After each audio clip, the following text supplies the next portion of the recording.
Let's make 2024 the best year of your life. I'm going to show you all of the methods and tricks that I used in 2023 to make that the best year of my life, in 2022, and so on. And this strategy is pretty replicatable. So for 2024, it's going to be the exact same thing. And what's even cooler is all of you can do it too. Everyone is on the road to something. They have a point they want to get to or a specific goal they want to achieve over a period of time. The best way to move further down the road to your goals is to break down everything you want to achieve into steps. Now we can break the aspects for having a great year down into 3 easy steps. The first one is making progress towards meaningful goals. You want to make progress in areas that truly matter to you. And what's really unique and cool about this is every single one's going to be different for every single person. Number 2 is having a good balance in life. This is avoiding imbalances and not neglecting one area for another. And number 3, the one I think personally is so important, is enjoying the journey. Everyone says life is short, but it's the longest thing that we do on our entire period of Earth. So you might as well get good at it. It's all about finding fulfillment and joy in the everyday journey and not just a means to an end. Now I want to talk about my 2 methods that I specifically use to make each year better than the last year and how 2024 is going to end up being the best. I call this my Road to book. This is, in my opinion, the best way to achieve any goal that you have for 2024 or any year for that matter. And it all starts with writing things down. I've personally been doing this method for over 4 years and over 1,139 days straight. So the first thing is you either want to grab a journal or a spiral notebook. On the front of the journal, write Road to and then whatever it is that you're trying to achieve or whatever point you're trying to get to. My books are called Road to 1 Million because my goal is to make $1 million.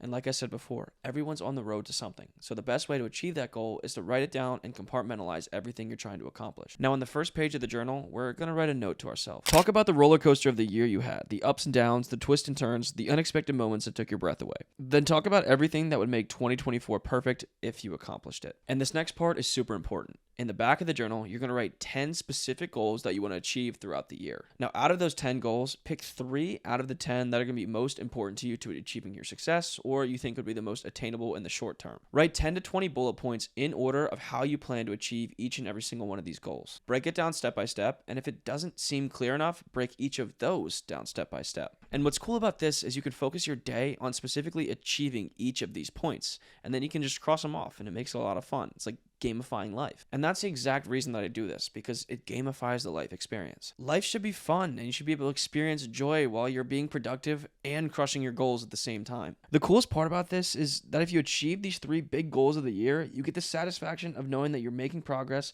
and you have 7 other goals that you have the opportunity now to go tackle. And you figured out the process to achieve the first 3, so that just makes the other 7 even easier. Now, in terms of rating alignment for this method, you're able to track the progress every single day, or at least that's what I do. This is extreme, but these are the steps that I use every single day to make my year better and better. Now, every single day, you're going to use one new page of the journal. You're going to write down the date, and you're going to write Road to, and then whatever it is you're going to accomplish. The same thing that you put on the front of the journal. And don't forget, each page is a new day. So you're going to record the day every single day that you open a new journal page. Like today, December 27th that I'm shooting this video, I'm on day 1,139. Crazy, right? But that's what I'm saying. It just makes it fun. From there, you want to write down your schedule every single day. Record what you're doing and keep track. Cross it off each day, write a check mark as you complete it. Become the most productive version of yourself to stay aligned with your goals. And in doing this, it not only brings you one step closer to making it the best year of your life every year, but having fun in the process. And that's what life's all about. This is something super important to me that I do as well. I've read a quote to signify how I feel at the end of every single day. Because when I look back at the day, a schedule tells you what your story is, but it doesn't really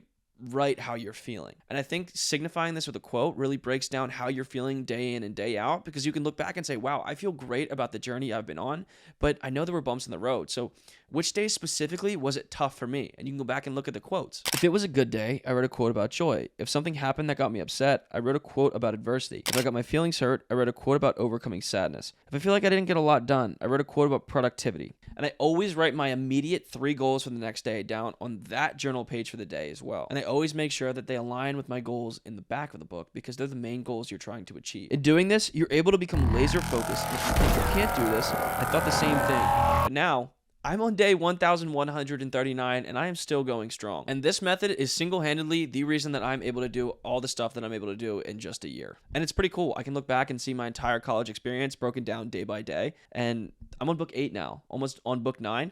I have every single day logged of exactly what I've been doing and how I've been achieving the goals. And method 2 is called the ideal week method. I combine method 1 and method 2 together. And that's how I'm able to not just write all my goals down, but actually go out and accomplish them. Something that's really important in being able to go out and accomplish your goals is time management. You want to create an ideal calendar on Google Calendar, but personally, I like to use Cron, and I think it works perfectly with the schedule that I set up. It's another type of calendar that syncs up everything really easily, like Google Calendar, Zoom, Apple Calendar. It syncs everything together, and it just works awesome. But that's for me. You have to use what works for you best. You want to block the essential time slots first. So example, waking up, I have my CrossFit broken down. I have exactly when I'm going to be working. I have time when I'm posting content. I have time when I'm brainstorming content. I have time sometimes when I do second workouts during the day. I have blocks for meetings. Everything can be compartmentalized and segmented around so you can be productive, but you also have time to be able to give yourself a little bit of time to chill. Whether you're reading, meditating, going hanging out with friends, getting food, whatever it may be, you can make time for it. You just got to write it down and it all becomes easy and you can make it a habit. The second part of this is making sure the planning is realistic. Adjust goals based on the available time in your schedule. You can't overbook yourself because then you're either going to burn out or you're not going to get everything done. So don't have overlapping times. It's your schedule. Set it to make sense. And the other thing is avoid perfectionism. If you have yourself waking up every single day at 4:32 a.m., that's kind of weird, first of all. And second of all, it's just not going to happen on a consistent basis. So give yourself a window and also give yourself a break. Make it 10 minutes before, 10 minutes after, 20 minutes before, 20 minutes after. So for example, if you wake up a little bit too late, then it doesn't ruin your entire day. Because for the longest time, I was trying to be a perfectionist and was just ruining every single day because I would wake up 20, 30 minutes late and I would already be into the third, fourth task of the day and I'd be freaking out because I'd just be playing catch up the entire day. So don't be a perfectionist. Just do what you can. If you combine your daily calendar with your road to whatever you're trying to accomplish book, you're able to write down your thoughts, but also be able to categorize them in what you need to achieve in the goals that are in the back of your book. So everything almost fits together like a puzzle piece. And method 3 that I use as well is called word dump. I have something called Microsoft To Do, and this is the third part of my schedule to be able to make it the most productive year every single year. When I'm working throughout my day, I try not to change my schedule at all because I have everything set. I spend the morning writing out my entire schedule and then I just make an entire checklist throughout the day and it makes it super easy to get everything done. But throughout the day, I might be thinking about things that I need to get done and I don't want to go through and change my calendar. I don't want to go through and just cross off things on the book. So the thing that I do is I go into Microsoft To Do, and when I have anything that I'm thinking about I need to accomplish, I'll go in and I'll just write it down in there, because the next day when I go back to my journal and I'm writing my schedule for the day, I'm trying to think like, what is it that I need to get done? How am I going to be able to finish this? What do I need to make sure that I get done today? Well, I can go to my Microsoft To Do and I can say, oh my gosh, yeah, I was talking about that yesterday. I was thinking about that yesterday. Oh, I just sent those emails. I forgot to contact that manufacturer. Oh, sweet. So I'll look at Microsoft To Do, all the stuff I have from yesterday, and then I'll look at my schedule and I'll say, okay.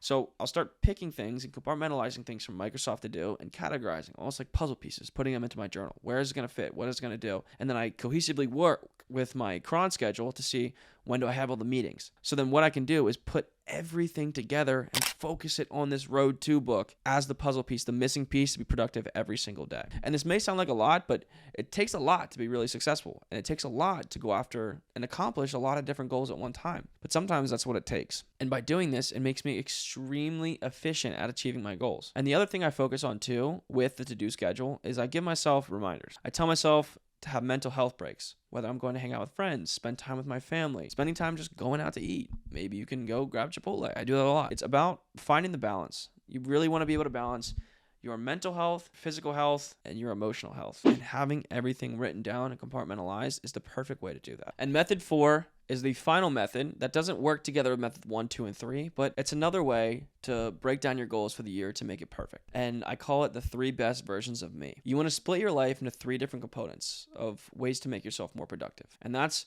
finding, acquiring, or using your skills. That's 1 skill to make you money, 1 skill to help you learn, and 1 skill to help you grow as a person. For my health right, I wake up every day before the sun at 5:10 a.m. and I go to CrossFit. I like working out first thing in the morning, getting it out of the way. That's what I do. That's what I love to do. I've been doing it for almost 4 years now, since book 1, November 19th, 2020. For keeping me learning, I force myself to learn new skills on YouTube and reach out to people on the platforms to learn new skills and incorporate to my videos to make them better. Like January 2nd, I have a meeting with a content creator that I met on LinkedIn, gets a ton of views, pulls a ton of views. We're around the same niche, around the same amount of followers, so I wanted to reach out. and now we're having a chat, and I want to learn from him. For making money, I run a tech company that we're going to be launching in 2024 and will hopefully be the majority of my revenue in addition to content. Well, thank you for coming to the corporation, the best community. It is Generation Nation. I appreciate all of you for watching this video and staying to the very end, where I was talking about my tech company. We actually have a newsletter where we give out monthly updates where you guys can sign up and check it out for yourself, because we are making a non-invasive substitution to pain medicine for chronic pain management, which is something I think is pretty cool and a lot of people are going to be able to use and enjoy. And if you sign up, I'll be giving out exclusive content, exclusive discounts to all extra stuff in 2024. And I appreciate all you watching this, and I will see you in the next video.